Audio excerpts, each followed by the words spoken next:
একটা ফোর্স তো এখানে কারো দায় নিবে না। কেউ যদি কোনো ভুল ত্রুটি করে থাকে এটা কিন্তু ফোর্স এই দায় নিবে না, এর দ্বারা ইন্ডিভিজুয়াল। আজকে এই আইন শৃঙ্খলা ও স্থিতিশীলতার জন্য কিন্তু যারা উন্নয়নের এই যাত্রায় যারা প্রধানমন্ত্রীর সাথে সারথি ছিলেন, সেটা আমি বলবো যে আজকের পুলিশ এবং এই যে এলিট ফোর্স র্যাব। এবং আপনারা জানেন যে মাদক, জঙ্গি, সন্ত্রাস দমন, আপনার জলদস্যু, বনদস্যু এদেরকে নির্মূল করা, আপনার রাষ্ট্রীয় শৃঙ্খলা এবং জননিরাপত্তা, জনশৃঙ্খলা রক্ষা, অপরাধ দমন এবং নিয়ন্ত্রণে এই র্যাবের, এলিট ফোর্স র্যাবের রয়েছে কিন্তু এক ঐতিহ্য, এক গৌরবোজ্জ্বল ইতিহাস, এক গৌরবোজ্জ্বল ঐতিহ্য রয়েছে। আমি আজকে আপনাদের সামনে, আপনাদের মাধ্যমে আমি মাননীয় প্রধানমন্ত্রীর কাছে আমি আমার অশেষ কৃতজ্ঞতা জ্ঞাপন করছি যে মাননীয় প্রধানমন্ত্রী আমাকে এলিট ফোর্স র্যাবের ডিজি হিসাবে নিয়োগ দিয়েছেন এবং আমাকে কাজ করার সুযোগ দিয়েছেন।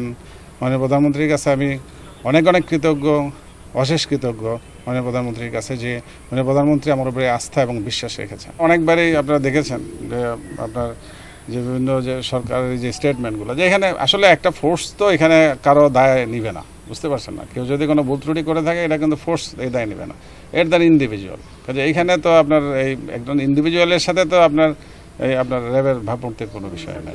আসলে এইটা যে বিষয়টা, এটা তো আপনারা জানেন যে সরকার ইতিমধ্যে বিভিন্ন ইনিশিয়েটিভ নিয়েছে এবং বিভিন্ন পদক্ষেপ নিয়ে কাজ হচ্ছে। এটা আমি মাত্র আজকে জয়েন করেছি, এটা আমার মনে আজকে এই পর্যন্তই আপনাদেরকে বলি। পরবর্তীতে যদি কোনো কিছু থাকে আমি বিস্তারিত পরে বলবো। র্যাবে কর্মরত অবস্থায় বিভিন্ন কাজ করতে গিয়ে বিভিন্ন চ্যালেঞ্জ মোকাবেলায় যারা শহীদ হয়েছেন তাদের সকলকে, জাতির পিতা বঙ্গবন্ধু শেখ মুজিবুর রহমান তার আজন্ম লালিত স্বপ্ন ছিল শোষণহীন, দারিদ্র্যমুক্ত একটা সোনার বাংলা প্রতিষ্ঠার।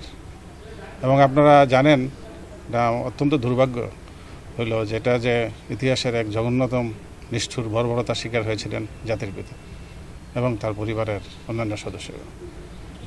তার ধারাবাহিকতায় জাতির পিতার যে সুযোগ্য কন্যা আমাদের মাননীয় প্রধানমন্ত্রী শেখ হাসিনা, তার নেতৃত্বে বাংলাদেশ সে সোনার বাংলা দিকে এগিয়ে যাচ্ছে। এবং ইতিমধ্যে আপনারা দেখেছেন যে আমরা নিম্ন আয়ের দেশ থেকে আমরা কিন্তু মধ্যম আয়ের দেশে পরিণত হয়েছি এবং আমাদের আর্থিক যে উন্নতি হয়েছে, আমি বলবো যে গত এক দশকে এটা আমি বলি যে উন্নয়নের রেনেসা আমরা বলতে পারি। কারণ এত অল্প সময়ে একটা দেশ সারা বিশ্বে কোথাও কিন্তু এত উন্নতি লাভ করতে পারেনি এবং এটা একমাত্র সম্ভব হয়েছে মাননীয় প্রধানমন্ত্রীর নেতৃত্বের কারণে। এবং সেদিকে আমরা এগিয়ে যাচ্ছি এবং সেটা যে 2008 নির্বাচনের যে ইশতেহার ছিল যে ডিজিটাল বাংলাদেশ, আপনারা জানেন তখন এই ডিজিটাল বাংলাদেশ নিয়ে অনেকে উপহাস করেছে, যারা স্বাধীনতা বিরোধী শক্তি চক্র তারা উপহাস করেছে। আজকে সেই ডিজিটাল বাংলাদেশ কিন্তু একটা বাস্তবতা, আপনারা জানেন।